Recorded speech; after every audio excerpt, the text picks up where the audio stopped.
Hello বন্ধুরা, Mondal two wheeler আজ আপনাদের সামনে নিয়ে এসেছে bike problem, two wheeler problem.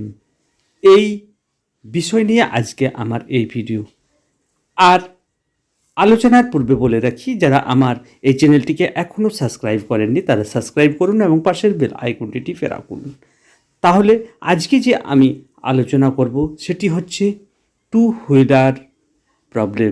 আসলে আপনার যে ওই বাইকটি আছে সেই বাইকটির যে প্রবলেম প্রথম দেখা দেয় সেই প্রবলেম নিয়েই আজকে আমি আপনাদের কাছে আলোচনা করব, বা যে সকল প্রবলেমগুলি প্রথম আপনার গাড়িতে আসে, প্রাথমিকভাবে আসে, সেইগুলি আপনি কিভাবে সলভ করবেন, বা সেগুলি সলভ করলে আপনার যেমন মাইলেজও ঠিক থাকবে, ঠিক একই রকমভাবে আপনার গাড়ি কিন্তু অনেক দিন ভালো রইবে। আজ সেই বিষয়গুলি আমি আপনাদের কাছে তুলে ধরব। আপনারা ভিডিওটি স্কিপ না করে প্রথম থেকে শেষ পর্যন্ত দেখুন। প্রথমেই আপনি দেখবেন আপনার যে স্পার্ক প্লাগ আছে সেই স্পার্ক প্লাগে কার্বন জমেছে কিনা। আসলে প্রাথমিকভাবে যদি আপনার গাড়ি কিছু প্রবলেম দেখা দেয় তাহলে আপনাকে প্রথমেই এই স্পার্ক প্লাগটিকে লক্ষ্য রাখতে হবে এবং দেখতে হবে, যেহেতু এই স্পার্ক প্লাগই আপনার পাওয়ার উৎপাদনের মূল কারিগর। তিনিই প্রথম পাওয়ার উৎপন্ন করে এবং সেই পাওয়ারই আপনার গাড়ি চালনার ক্ষেত্রে, প্রথম স্টার্টিংয়ের ক্ষেত্রে যার প্রয়োজন সব থেকে বেশি। তাই আপনি প্রথমেই এই স্পার্ক প্লাগটিকে লক্ষ্য করবেন এবং দেখবেন যে স্পার্ক প্লাগটি ঠিক আছে কি না। কোনো মেকানিক দিয়ে পরীক্ষা করিয়ে নেবেন, তারপর আপনি অন্য বিষয়ে যাবেন। আপনার প্রাথমিক চিকিৎসা হিসেবে প্রথম এই স্পার্ক প্লাগটিকে লক্ষ্য করতে হবে। দ্বিতীয়ত আপনাকে সবসময় দেখতে হবে যে আপনার যদি কিছু প্রবলেম দেখা দিচ্ছে, বেশি কিছু দেখতে হবে যে ইঞ্জিন অয়েল এবং আপনার এয়ার ফিল্টার। যদি আপনি এয়ার ফিল্টার দীর্ঘদিন না পাল্টান, এয়ার ফিল্টার যদি আপনার না কাজ করে, তাহলে কি হবে?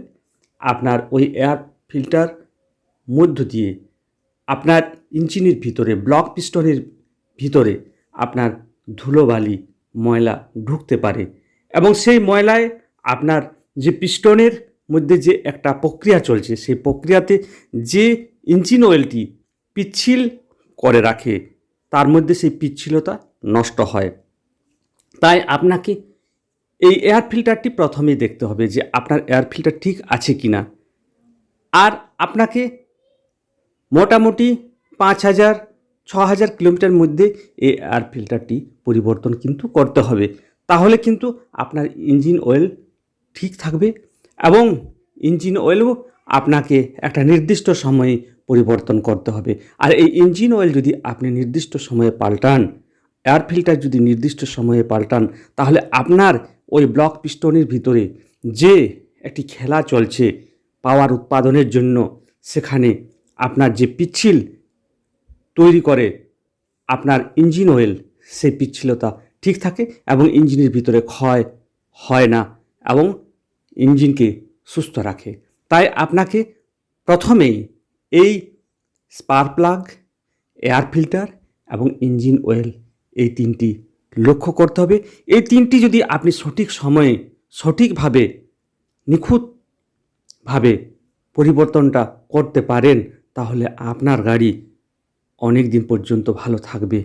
আর আপনি অযথা ইঞ্জিনের ভিতরে হাত বা অন্য কোনো জায়গায় না দেওয়ায় আমার মনে হয় ভালো। আপনাকে এই তিনটি জিনিসই লক্ষ্য করতে হবে।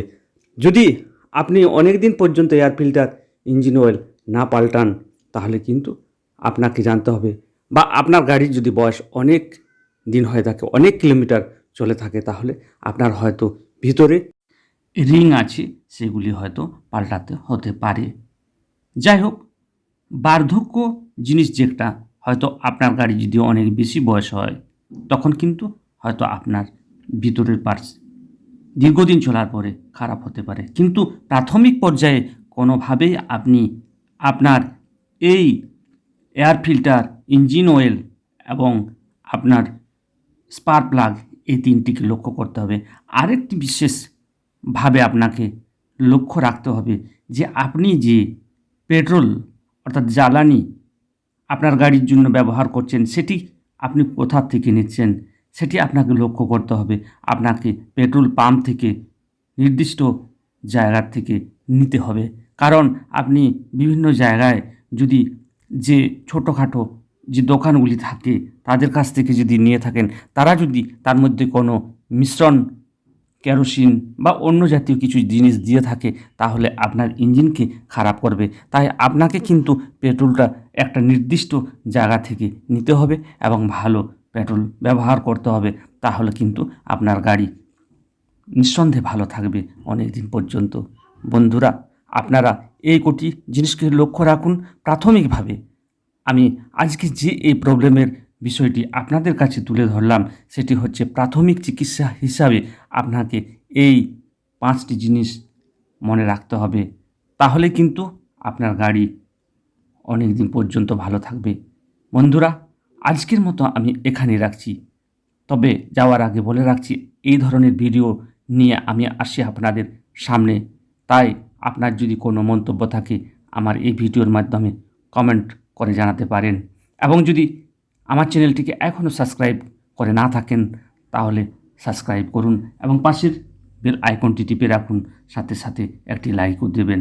বন্ধুরা, আজকের মতো রাখছি, পরবর্তী এপিসোডে আবার দেখা হবে।